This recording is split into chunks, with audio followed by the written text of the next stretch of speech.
E aí, galerinha do LixMed, tudo bem com vocês? Para quem não me conhece, meu nome é Rolando Lavigne, sou médico, intensivista e ultrassonografista. Hoje eu estou aqui para bater um papo com vocês sobre delírio na UTI. Já ouviram falar? Pois é, um tema bastante relevante que eu vou tentar simplificar aqui para vocês, tá certo? Roda a vinheta aí para a gente começar.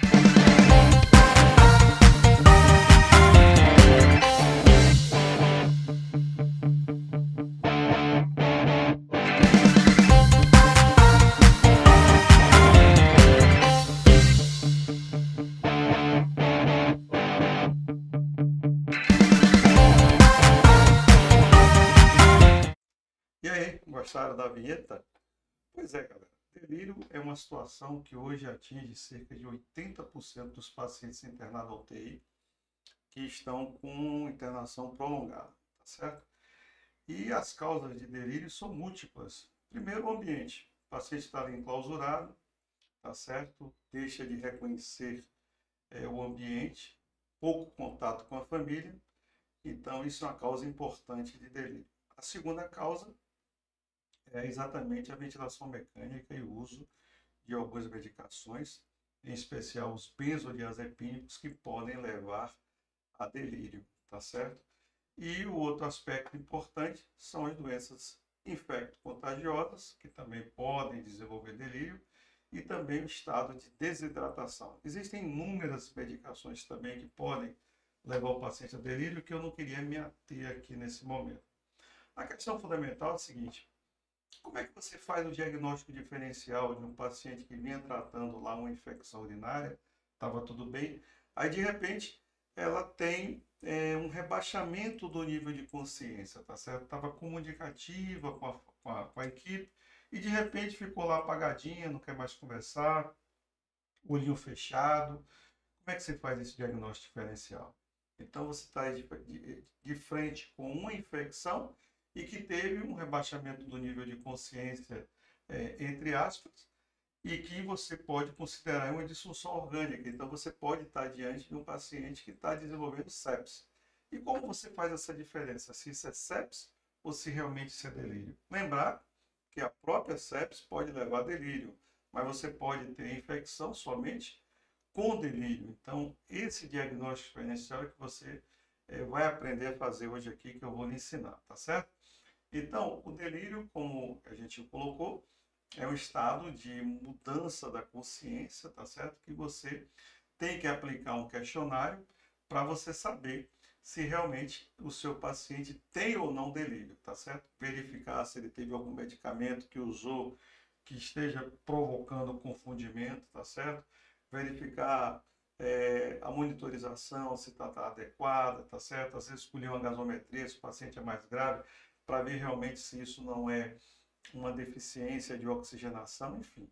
Tem que fazer o checklist e uma vez esse checklist estando normal, tá certo? Você não tendo encontrado nenhuma doença orgânica concomitante para que aquele paciente sofresse algum tipo de agravamento da sua patologia, você vai aplicar uma tabela que a gente chama de CAN-ICU, que segue passos para que você possa identificar se o seu paciente tem ou não delírio. Tá certo? Vamos lá? E essa tabela vocês podem encontrar no LixMed, tá certo? Que é gratuita. Então vocês podem entrar lá, lixmed.com.br, e vocês poderão aplicar o CAN-ICU no seu paciente. Então, a primeira coisa é você ver qual é o RAIS do seu paciente.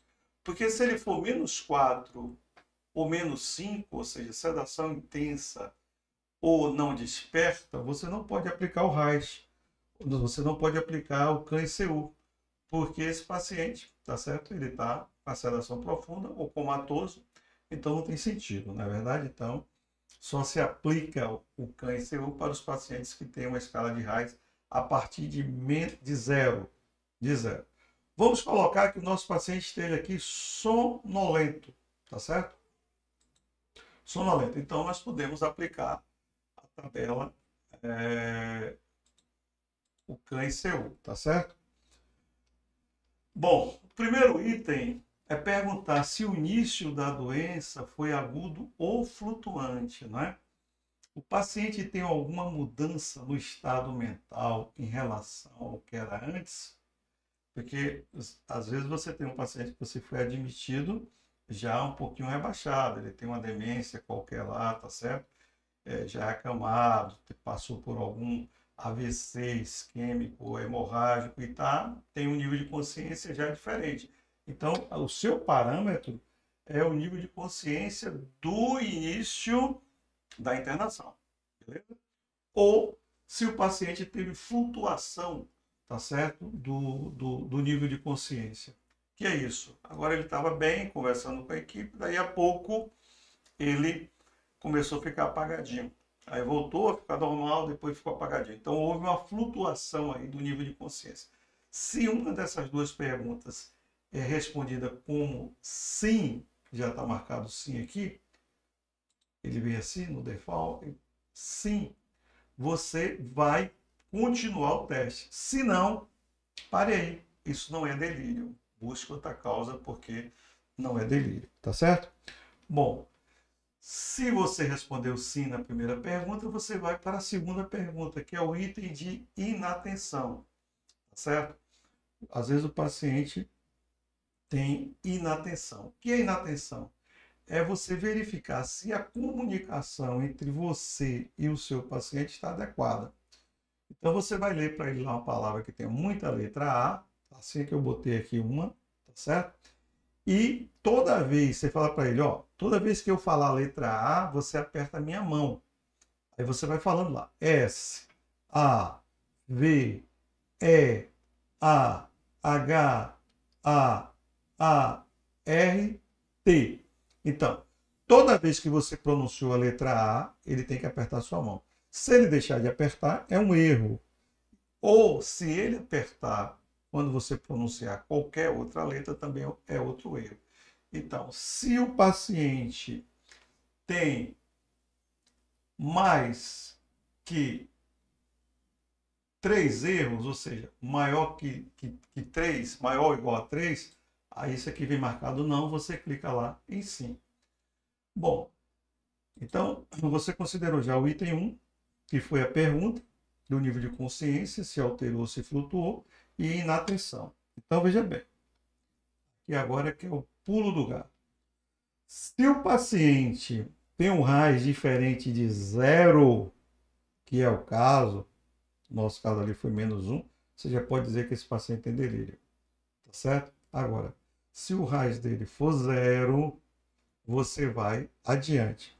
Então, no caso do nosso paciente, a gente ia parar aqui com o diagnóstico de delírio, porque ele tinha um RAIS de -1 e errou, tá certo? Na inatenção, 3 ou mais itens da resposta com a letra A, tá certo?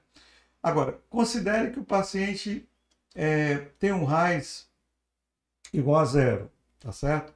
Aí você vai para a parte de pensamento e você vai fazer algumas perguntas a ele para que ele possa responder. Aí tem aqui, uma pedra flutua na água ou uma folha flutua na água? Aí vem a outra, no mar tem mais peixe ou no mar tem mais elefantes? Aí vem a outra, 1 quilo pesa mais que 2 quilos ou 2 quilos pesam mais que 1 quilo? Aí vem a quarta pergunta, você pode usar martelo para bater um prego ou você pode usar um martelo para cortar madeira?